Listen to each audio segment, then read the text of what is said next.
So the crazy month you had last month, how did it all start and where did it end up?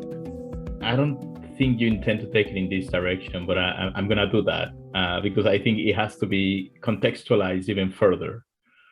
I want to talk about the last month, and I want to talk about, that moment in which I literally was standing in the street in the middle of Davos with people just zooming back and forth, wearing expensive suits, and I was just standing in the middle. But, I really need to take you back to 2012.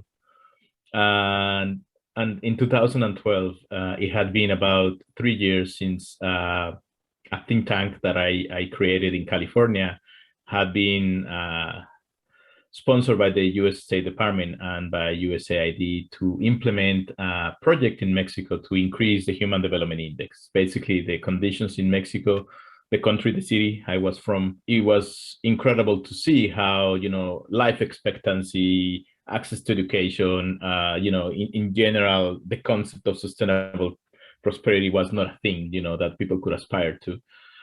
So the US government sponsored me to develop this project, and we were successful, very successful. We created, I would like to say, we created opportunity for, people, close to 1 million, that are part of that community. And that was probably the best and most exciting thing that I had ever done in my life, but mostly it was the most satisfying project I had participated in. So I was recognized by the President of the United States and invited to the White House to talk about it. Mm. And it all started with a phone call. I was in my office in Mexico, and it turned out to be from the White House. And it was somebody inviting me to meet the president. So I flew to Washington. I arrived the night before. They put me up in a nice hotel.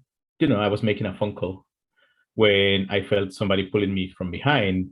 And honestly, I think because I am from Mexico, and wherever you are not expecting and somebody touches you from behind, somebody's robbing you. So I elbowed the person. And so it happened to be that it was a cop that was responding to a call, somebody complaining about somebody fitting my description, lingering outside a fancy hotel. And because of my reaction, he threw me to the ground and cuffed me. It was 9 p.m. and I was supposed to be in the White House at 9 a.m. So they started interviewing me, and you never are ready for those moments.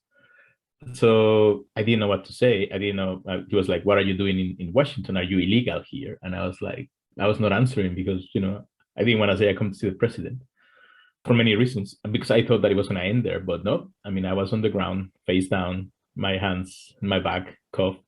Then I was put in a car, and then I was taken in for questioning. And I was absolutely terrified. And look, I was, I wasn't, I was about to turn 40 when that happened. So I wasn't young, but still I was scared, like really terrified. And I didn't want to call my wife because it was terribly embarrassing that I was calling from a police station. I didn't want to call anybody. I didn't want to tell them that I was coming to see the president. So they just assumed that I was illegally in the country. Eventually, they let me go next morning.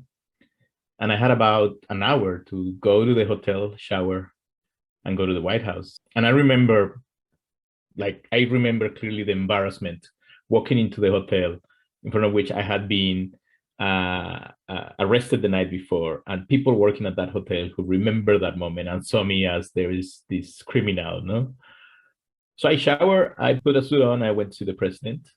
They asked me, in the White House, how's your trip going? And all I could say was, it's going great, man. And I was absolutely terrified of saying that I had been arrested because I thought the president will not see me if they knew that I had been, taken in the night before. And it took me years, and I mean years, man. It was a conversation with a friend of mine in 2016. And the way he put it was kind of poetic, but it was also at the same time good for me, because he was like, look, you had that guy on your back for 4 years. No, it's kind of time to get him off your back and continue doing your thing. And I realized that, I remember telling my kids that had happened in Washington. It was a horrifying moment, but I shared with them everything. So I was like, this happened to me, 2 days ago, and I'm sorry. I actually said that, and I am sorry.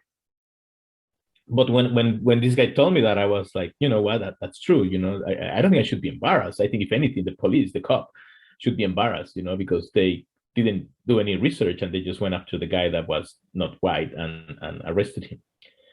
So you can just imagine that, that was kind of a fuel for me to continue doing what I was doing. And, we can fast forward to the future, to last month. Many things are happening in between, but, they all led me to be in Ithaca, to become the director of sustainability of the City of Ithaca. And then for the past 6 months, I've been getting phone calls from people that I never expected to meet, people like you, that not in my wildest dreams, I thought that I would be having a conversation like the one we're having now, like in New York and South Africa. It's just, it's hard to parse sometimes. But then I got a phone call from somebody from Bloomberg telling me that what I was doing was so interesting that they wanted to feature it in the Bloomberg Green Summit. And they asked me, like, can you bring the key people that are part of this effort? So, I mentioned, investors and people helping me implement this program. And we were invited to Bloomberg. And, I'm a nerd for finance and that kind of thing. I always get up super early in the morning to watch Bloomberg. So for me, it was just great. And I told all my friends, you should watch Bloomberg. And I have one good suit. So I put that one on and I went there. And I loved it. I loved the experience because it was well-intended people that were genuinely interested and were asking me questions that were teaching me something at the same time that was forcing me to answer, in a thoughtful way. And in those conversations, it led me to meet other very interesting people that wanted to genuinely help. Then I got an invitation to, well, first was an invitation for an interview that I didn't know what it was about. And it was somebody from Google saying that, we're putting together something we call the Regeneration Lab. And we're inviting about 100 people to come in and share with us what they're doing. It's people from all over the world, and we believe that you might be one of them, but, we want to talk about it. So we had a conversation and they invited me to this thing. So 2 weeks after Bloomberg, I was, with Google, spending 2 days with wonderful, amazing people. It was a very intimidating moment. It was funny because at Bloomberg, I was okay because I came in thinking, this is the best that's going to happen to me. So I'm going to enjoy it and that's it. I'm not going to worry about anything else. And then I was at Google and I was like, well, I need to take advantage of this opportunity. I don't meet brilliant people that often, and even though they seem to be really smart, I try not to shrink and just, be part of the group. And it took me some time. I was very shy, I would say, at the beginning, but others were not. They were amazing, they were sharing, not only what, but why they were doing it. And you could identify with these people. And there was this guy, an African-American guy, who was talking about how he was tired of giving people hope or giving a speech and inspiring people because nobody lives off that. He says, like, we need to create opportunity. We need to create opportunity because that's what's going to make a difference. So, we should all cut the crap. And at the same time that he was telling that to the crowd, he was telling it to Google, like, you guys, thanks for bringing us all together, but this is not going to help unless something comes out of this. I need to say that he was saying that with so many swearing words, like he was swearing right and left. And that made it even more interesting and more impactful. And at the end, we agreed that probably we should do something together. And I talked to some people working for Google about, what if we were to do something? What if we were to look at small cities in the United States and we were to try to find a way of helping them? Because most small cities, in the US don't have the capacity, don't have the expertise, don't have the funding. Local governments are struggling since before COVID, probably since 2009, we've been struggling. So, it was a good opportunity for a large corporation to put knowledge together and share it with everybody in an organized way. The time between Bloomberg and Google, I was invited to come to the World Economic Forum. And the World Economic Forum was, for me, was something so far and foreign. I really didn't know what to make of that. But it was such an appealing invitation to go to the World Economic Forum and meet political leaders and wealthy individuals, or as they like to call themselves, the Davos elite. So I only have one good suit, so I had to find another one. And then I went to Davos. And at the beginning, I need to say, it was a horrifying experience because I was clearly an outsider, and it was beyond feeling like an outsider. I was being treated clearly, explicitly as an outsider. How so? And I understand.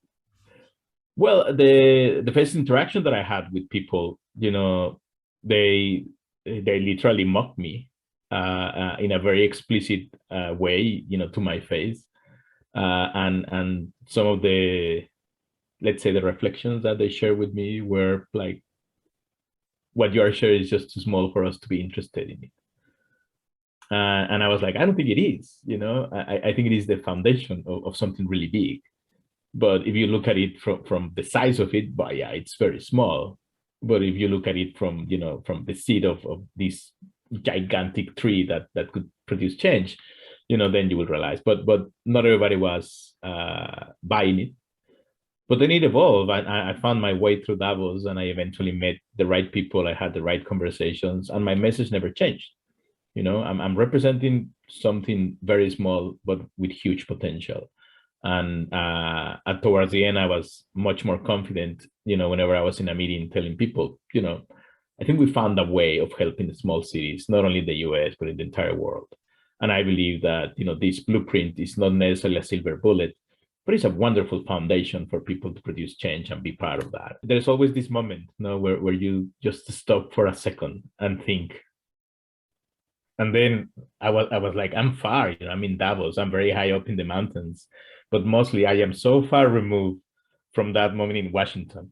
I was so far removed from having a cup on my back and my hands cupped in my back, and I was with the Davos elite, promoting an idea that could, if we do it right, I believe it could change the world.